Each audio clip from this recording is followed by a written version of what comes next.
প্রিয় দর্শক, এখানে এই ভিডিওতে আপনারা যে জায়গাটা দেখতে পাচ্ছেন এটি হচ্ছে বগুড়া জেলার সারিয়াকান্দি উপজেলার যমুনার ঘাট।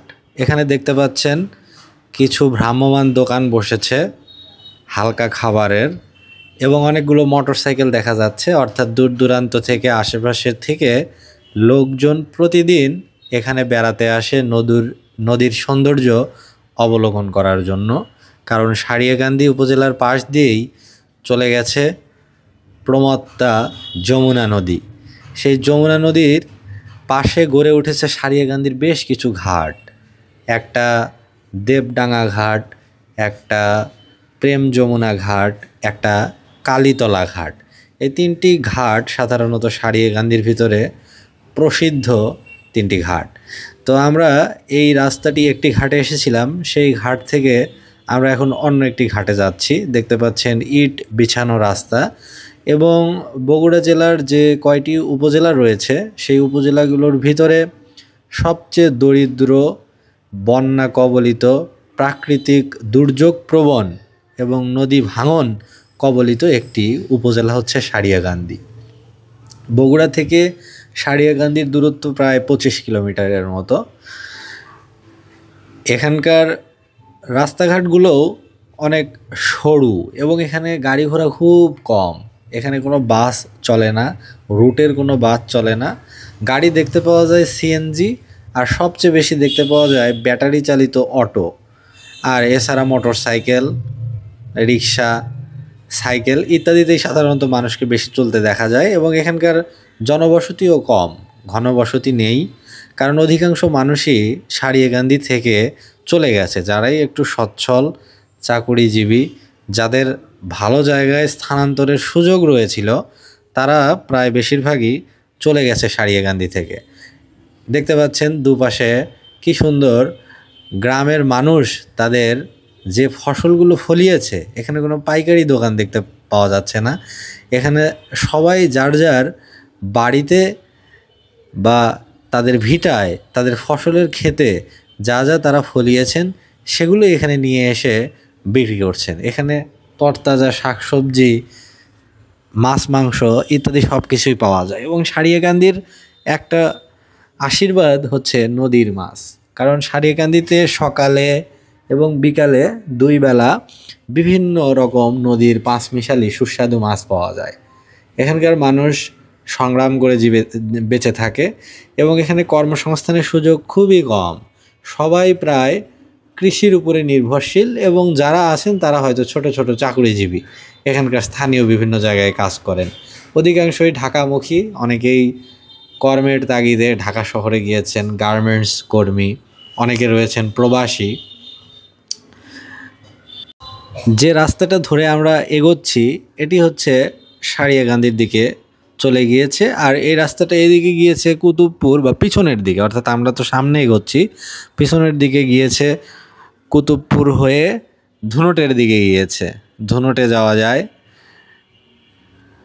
এবং ওই দিক দিয়েও জোরগাছা একটা জায়গা আছে, জোরগাছা হয়েও বগুড়ায় যাওয়া যায়। আর এই রাস্তাটা যেটা চলে গেল সামনের দিকে, এটা যাচ্ছে কালীতলা ঘাটের দিকে, তথা কালীতলা ঘাট থেকে আবার কাছেই হচ্ছে সারিয়াকান্দি, যেটা উপজেলা সদর বা উপজেলার যে মেইন টাউনটা, সেটা চলে গেছে এই রাস্তা ধরে। সেখান থেকে সিএনজি যোগে আপনারা বগুড়া শহরে যেতে পারবেন। বগুড়া শহরে যাওয়ার এখানে রুটের গাড়ি হচ্ছে সিএনজি। সারিয়াকান্দি টু বগুড়া সিএনজিতে যাওয়া যায়, এখানে কোনো বাস চলে না। এবং রাস্তাটা দেখতে পাচ্ছেন সরু চিকন একটা রাস্তা, এটাই সারিয়াকান্দির মেইন রাস্তা। এবং কোথাও সেরকম বড় বড় আপনারা কোনো বিল্ডিং বা বাড়ি টাড়ি কিছু দেখতে পাবেন না। অধিকাংশ মানুষ হচ্ছে দরিদ্র গরিব মানুষ, যাদের যাওয়ার সুযোগ নাই, তারাই শুধুমাত্র এখানে পড়ে আছে। যারা শিক্ষিত সচ্ছল তারা সবাই প্রায় শহরে তাদের একটা সেকেন্ড হোম আছে, দ্বিতীয় একটা বাড়ি তারা বগুড়ায় করে রেখেছেন বা অন্য জায়গায় করে রেখেছেন। যে কোনো সময় এখানে যদি নদীতে তাদের বসত ভিটা ভেঙে যায়, তারা হয়তো এখানে চলে যাবেন। এবং এখানকার অনেক মানুষই হয়তো আরও ভিতরে ছিল, অর্থাৎ সারিয়াকান্দির ভিতরের দিকে ছিল, কিন্তু সারিয়াকান্দির অর্ধেকই তো প্রায় নদীর ভিতরে চলে গিয়েছে। কিছু কিছু চর জেগেছে, কিছু কিছু এখনও নদীর ভিতরেই বিরাজ করছে, পানিতে প্লাবিত। তো তারা কিন্তু অনেকেই এসে এই বাঁধের উপরে বাড়ি করেছে। এটা কিন্তু যে রাস্তা, এটা আসলে এক ধরনের বাঁধ, মানে রাস্তাটাই বাঁধের মতো। অর্থাৎ রাস্তার ওপারে এক পাশে কিছু বসতি হয়েছে, আবার এই পাশেও কিছু বসতি হয়েছে, গাছপালায় ঢাকা এবং একটা ছায়া ঘেরা পরিবেশ। এখানে কেমন একটা গুমট পরিবেশ বিরাজ করে সারিয়াকান্দিতে। এখানে কোনো চঞ্চলতা নেই, এটা হলো একটা স্থবির জায়গা যেখানে গতিশীলতা নেই। জীবন এখানে যেন স্থবির, প্রকৃতি যেন স্থবির, তবে নদীর ধারটায় বেশ চঞ্চলতা, প্রফুল্লতা এবং প্রাণবন্ততা বিরাজ করে।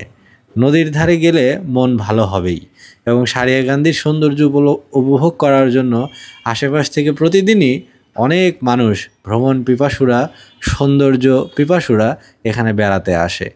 এবং এই সারিয়াকান্দি টিকেই আছে অধিকাংশ পর্যটনের কারণে, অর্থাৎ এখানে প্রতিদিন মানুষ আসে। এতে করে এই উপজেলায় মানুষের যে প্রবেশটা, এখানকার দোকানপাটে যে বিক্রি টিক্রিগুলো, আশেপাশের দোকানে, মানে বাইরের কিছু মানুষ যে প্রবেশ করে বা আসে, এটা শুধুমাত্র এই নদীর জন্য, যমুনা নদীর জন্য। এবং সাধারণত শুক্রবার, শনিবার সপ্তাহের যে বন্ধ রয়েছে, উইকেন্ড রয়েছে, সেই বন্ধের দিনগুলোতে সাধারণত এখানে মানুষের সমাগম ঘটে। আর একটা সময় হচ্ছে ঈদের ভিতরে এখানে প্রচুর মানুষ আসে। ঈদের ভিতরে এখানে দেখা যায় যে একদম ঘাট ভরে গেছে, লোকারণ্য, মোটর সাইকেলে গিজ গিজ করছে, মানুষে গিজ গিজ করছে। এবং এখানে চাইলে আপনারা নৌকায় উঠে চড়ে যেতে পারবেন। এখানে রুটের নৌকাও রয়েছে, অর্থাৎ চরাঞ্চলে যারা যাত্রী পরিবহন করে সেখানে আপনি পার্সোনালি উঠে ভাড়া দিয়ে যেতে পারবেন। আবার আপনি যদি ফ্যামিলি সহ আসেন, ফ্রেন্ড সার্কেল নিয়ে আসেন, একটা নৌকা যদি পার্সোনালি নিজেই রিজার্ভ করতে চান এবং যে কোনো জায়গায় আপনি যেতে চান নিয়ে যাবে, সেখানে দরদামটা মিটিয়ে নেবেন, কত টাকা যাওয়া আসা নেবে। আপনাকে হয়তো নিয়ে গেল, নিয়ে আধা ঘন্টা ওরা ওখানে বসে থাকবে বা 1 ঘন্টা বসে থাকবে, আপনারা চটটা বেরিয়ে দেখবেন, আবার আপনাদের নিয়ে আসবে। আর রুটের গাড়িতে গেলে সমস্যা নেই, আধা ঘন্টা পরপরই হয়তো একটা করে গাড়ি বা 1 ঘন্টা পর লোক হলে এই একটা গাড়ি ছেড়ে দেয়, আবার ওই গাড়িটাই আবার ওই পাশ থেকে লোক হয়তো পরে আবার নিয়ে আসে। দেখতে পাচ্ছেন রাস্তাটি সরু এবং দুপাশে কিন্তু নিচু, মানে রাস্তার সমকক্ষ কোনো স্থলভাগ কিন্তু রাস্তার দুধারে নাই, সবই হচ্ছে রাস্তা থেকে অনেক নিচু। এখানে রাস্তা দেখতে পাচ্ছেন যে নিচে যে ঘরগুলো রয়েছে বা বাড়িগুলো রয়েছে সেগুলোর টিনের চালা রাস্তা বরাবর, তার মানে হচ্ছে প্রায় 1 তলার মতো নিচু রয়েছে নিচে।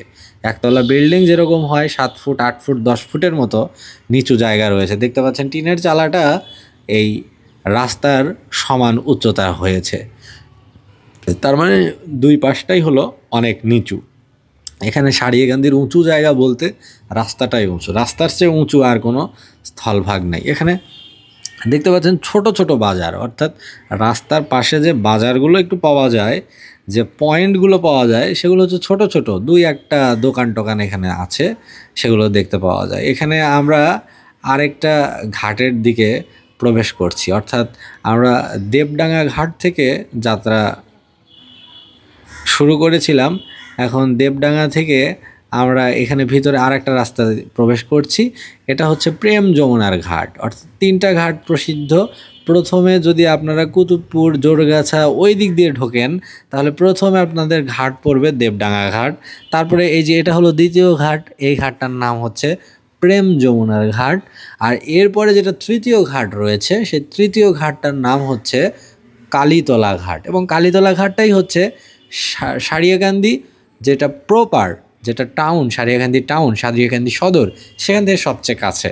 অর্থাৎ বগুড়া থেকে যারা আসে সাধারণত তারা সবাই কালীতলা ঘাটেই আসে, এবং কালীতলা ঘাটটাই সবচেয়ে বেশি লোকবহুল বা জনবহুল, সবচেয়ে বেশি মানুষ ওখানে ভ্রমণ করতে আসে। এবং এখানে দেখতে পাচ্ছেন ইটের পাড়া রাস্তা, সমান রাস্তা, যদিও ইট পাড়া রাস্তা, দুপাশে ঘরবাড়ি রয়েছে। এবং এখানকার মানুষ যারা একটু সচ্ছল বা বাইরে চাকরি করেন, হয়তো সরকারি চাকরি করেন, বড় চাকরি করেন বা ব্যবসা করেন, এরকম অনেকেই আছে, কিন্তু তাদের বাড়িঘর দেখলেও আপনি বুঝতে পারবেন না যে তারা হয়তো এতটা সম্পদশালী মানুষ বা সম্পত্তি তাদের রয়েছে, অর্থবিত্ত রয়েছে, কিন্তু তারা এখানে গ্রামের ভিতর ওইভাবে ইনভেস্ট করে না, এখানে বাড়ি করে না। এখানকার বাড়ির সৌন্দর্যগুলো হচ্ছে, সারিয়াকান্দির বাড়িগুলো হচ্ছে টিনের বাড়ি, ডোয়া মেঝে, সাধারণত প্লাস্টার বা পাকা, বেড়াগুলো টিনের এবং উপরেও টিন। তবে বাড়িগুলো সুন্দর, ছোট ছোট বাড়ি, সুন্দর একটা ছিমছাম পরিবেশ বিরাজ করে। এবং এটা হলো এখানকার বাড়ির একটা বৈশিষ্ট্য, অর্থাৎ ইটের বাড়ির সংখ্যাটা কম। ইটের বাড়িও কিছু হয়েছে, হয়নি তেমনটা না। এই বাঁধের আশেপাশেও কিছু ইটের বাড়ি রয়েছে, তবে সারিয়াকান্দি যেটা শহর, সেই শহরে বেশ কিছু বাড়ি রয়েছে, সেখানে পাকা বাড়ি, বিল্ডিং বাড়ি সেগুলো রয়েছে ওখানে। এই তো দেখতে পাচ্ছেন আমরা প্রায় কাছাকাছি চলে এসেছি, সামনেই প্রেম যমুনার ঘাট সারিয়াকান্দি। এবং এই নদীটা কিন্তু অনেক দীর্ঘ, একদম ইন্ডিয়া দিয়ে প্রবেশ করেছে, অর্থাৎ ইন্ডিয়া থেকে প্রবেশ করেছে বাংলাদেশের উত্তরাঞ্চলের জেলাগুলো দিয়ে। এটাই কিন্তু ব্রহ্মপুত্র নদী, অর্থাৎ ব্রহ্মপুত্র নদীটাকেই কিন্তু একটা অংশকে বলা হয় যমুনা নদী।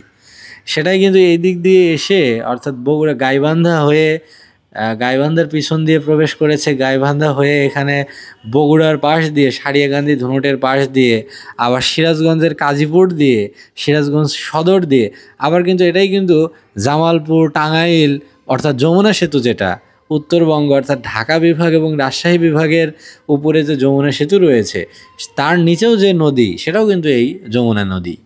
এখানে দেখতে পাচ্ছেন মানুষের ভিড়, মানুষ গোল হয়ে এখানে গ্রামীণ ঐতিহ্য লাঠি খেলা ইত্যাদি দেখছে। এবং এখানে দেখতে পাচ্ছেন ছাতার মতো, রোদ থেকে বাঁচার জন্য ছাতার মতো এই জায়গাগুলোতে করে দেওয়া হয়েছে বসার জায়গা। এখানে বিভিন্ন বয়সের, বিভিন্ন শ্রেণীর মানুষ এখানে এসেছেন, এসে তারা নদীর সৌন্দর্য উপভোগ করছেন। কারণ নদীর পাশে সবসময় একটা ঠান্ডা বাতাস, মুক্ত পরিবেশ, একটা বিশুদ্ধ পরিশুদ্ধ বাতাস বিরাজ করে। এবং নদীর পাশে, সমুদ্রের পাশে এখানকার যে বাতাসটা পাওয়া যায়, এই বাতাসটা লাংসের জন্য, ফুসফুসের জন্য, শরীরের জন্য অত্যন্ত উপকারী। বিশুদ্ধ বাতাস, এখানে ধুলাবালি থাকে না, নদীর পানির যে একটা ঠান্ডা হিমেল হাওয়া, সেটা এসে সরাসরি গায়ে লাগে। দেখতে পাচ্ছেন প্রিয় দর্শক, এখানে এই যে এখানে গোল হয়ে মানুষ বসে আছে, এখানে লাঠি খেলা দেখছে মানুষ।